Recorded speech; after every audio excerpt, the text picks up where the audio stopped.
So here's a huge question for a lot of people. If you believe in Jesus, if you have that personal relationship, does the specific church you go to really matter? It's a big deal. So we dug into the sources to really understand the Catholic Church's pretty unique answer to this. Let's dive in and explore what they have to say. This quote, wow, it just gets right to the heart of it, doesn't it? It's about a guy who kind of admits his church might be wrong on some things, but hey, he stays because it feels good. And right there, that sets up the central conflict that our sources really dig into, that tension between what feels good and what claims to be true.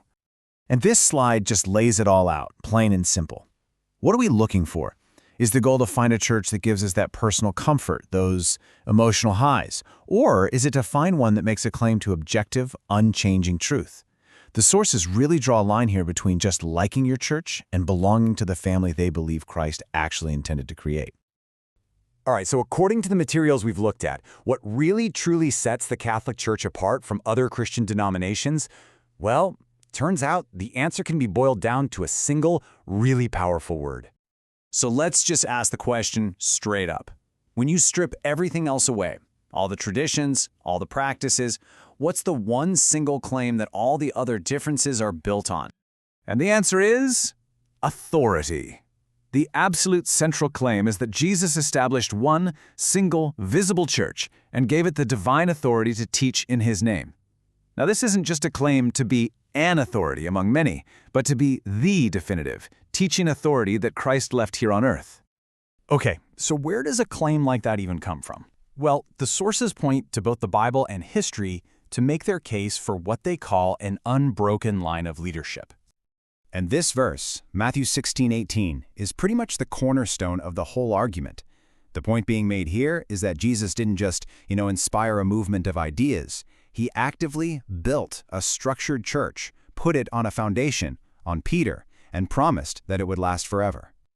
This slide really breaks down the logic. The idea is that the authority Jesus gave the apostles wasn't supposed to just disappear when they died. The sources explain this concept of apostolic succession, that authority was passed down person to person through bishops, creating what's claimed to be an unbroken chain of leadership that goes all the way back and continues to this day. And here's a really crucial point the sources make. They argue that when you read Scripture, you see a physical, structured institution, not just some vague, invisible union of all believers. It has clear membership through baptism, a real hierarchy with bishops, and it even exercises discipline. It's even called the pillar and foundation of truth. Okay, so if you're making this huge claim about being the one church founded by God, that's going to have some pretty big implications, especially when you get to a topic as personal and sensitive as salvation. Let's see how the sources explain this part. Now, this is a phrase you hear a lot, and honestly, it gets misunderstood all the time. The sources are quick to clarify that this doesn't mean only card-carrying Catholics can go to heaven. The idea is more like this. All salvation flows from Christ, and it flows through the church, which is seen as his body on earth. So the church is the ordinary, normal channel for God's saving grace. This table does a great job of showing you the nuance here. On one hand, for someone who knows the Catholic Church claims to be necessary for salvation, and they still refuse to join, that's a serious problem. But what about someone who, through no fault of their own, is totally ignorant of that claim?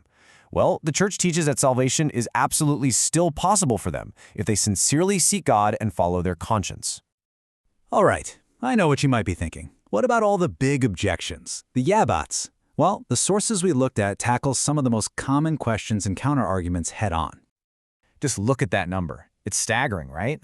The point here is that ever since the Protestant Reformation questioned that idea of a central authority, you've seen this explosion of different Christian denominations. From the Catholic perspective, this disunity is exactly the kind of problem that a single, clear authority was designed to prevent. And that leads to a really practical question, doesn't it? If anyone can interpret the Bible for themselves, and that leads to thousands of contradictions, how can any believer have certainty about what's true? The argument is that Christ provided a living authority, the Pope and bishops teaching together, to guard and definitively interpret both the Bible and tradition to keep the faith from spiraling into chaos. And this is a big one. What about the scandals? What about all the sinful people in the church, even at the highest levels? This quote is used to frame the answer.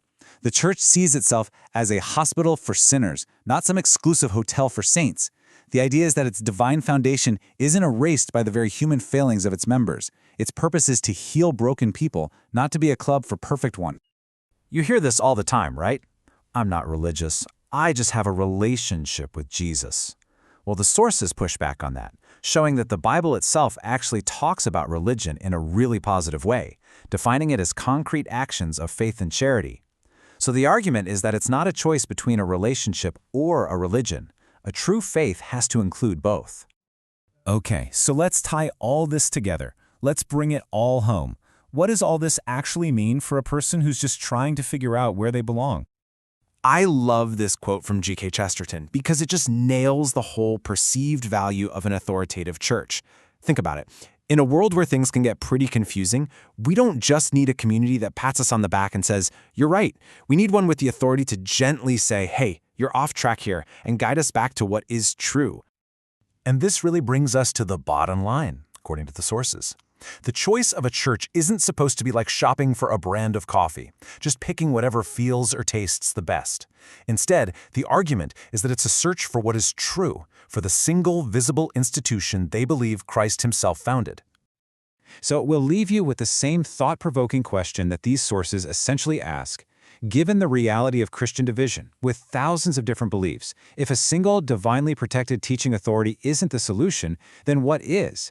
It's a question that gets to the very heart of the Christian faith.